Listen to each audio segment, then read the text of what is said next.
Hi everyone, I'm Erin Griffith, Program Coordinator here at Fedora. Thanks for watching today's demo video. I'm joined by Danny Bernstein, Tech Lead at Fedora, who is going to demonstrate a new tool for deploying Fedora 6 to the cloud. So with that, I'll pass it over to Danny, who's going to show you how it works. Thanks, Erin. So as Erin said, I'll be introducing you to fcrepo AWS Deployer, which is a new tool that we've developed to help you easily deploy Fedora in Amazon Web Services. As you may already know, bringing up a test instance of Fedora is as easy as clicking on an executable and opening your browser. But what if you want to test Fedora in a production environment with your instance and database appropriately sized? In this case, you'll want a cloud-based deployment. Setting up all the infrastructure, virtual private clouds, security groups, database servers, firewalls, monitoring, that can be a challenge and time-consuming to newbies and pros alike. Enter AWS Deployer. With a single command, we enable you to bring up your Fedora instance on any AWS instance type with your preferred database running on the relational data service hardware of your choice. Additionally, fcrepo AWS Deployer will automatically save your persistent data to an EC2 volume. You can then snapshot and reattach that volume any way you like after upgrading the environment. Additionally, you can load your data onto a volume and then attach it to this deployed version. So you don't have to start AWS. You could actually migrate to AWS. So in this demo, I will show you how you can deploy Fedora to AWS with a single command.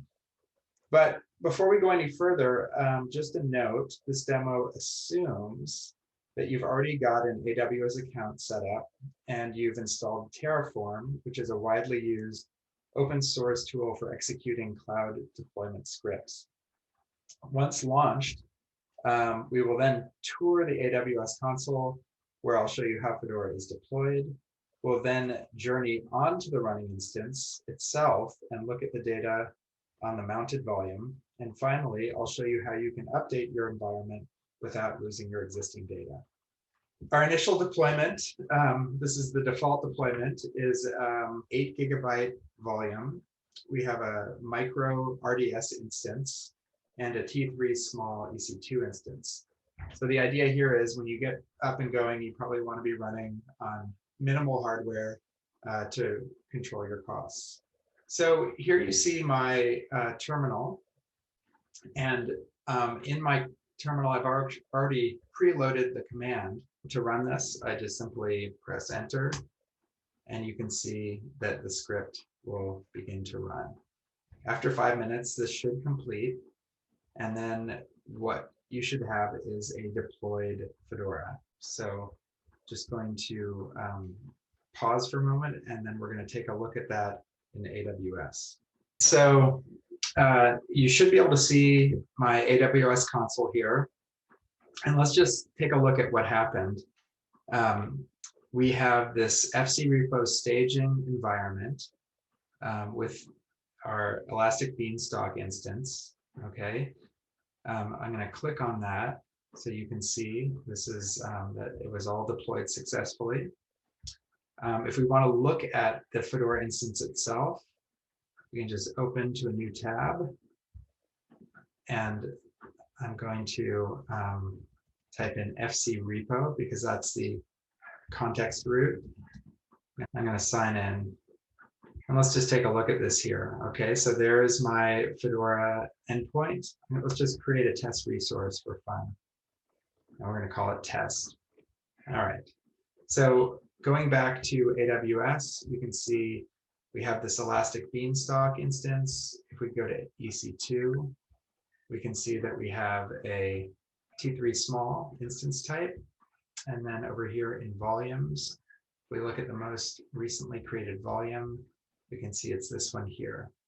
Let me just go to RDS. We can take a look at our database service. So here you'll see we have one database instance. It's Postgres, and it is, if we drill down on that, we can see that it is a DB T2 micro. That pretty much wraps up our presentation here. Just to conclude and reiterate that the FC repo AWS Deployer makes it easy to deploy Fedora in AWS and also to maintain your Fedora environment. So being able to change up your EC2 instances and the size of your instances, the database instance, you can resize your volumes, and you can keep your Fedora software itself up to date. So now I'm going to pass it back to Aaron. Thank you for listening. Back to you, Aaron. Thanks for the demo, Danny. As you can see, we are working hard towards streamlining the process of deploying Fedora in a production environment for our users. A special shout out goes to Dave Goldstein from the University of Virginia for his contributions on this project. If you'd like to learn more about Fedora 6, please subscribe to our YouTube channel, where we're going to be keeping you updated as we get closer to our official product release. For more info on what you've seen here today, please check out the links in the video description for more info. As always, Fedora is an open source community supported program funded entirely by our member organizations. If you're interested in learning more about how you can support our continued efforts by becoming a member, please see the link in the video description as well. Thanks for watching. See you next time.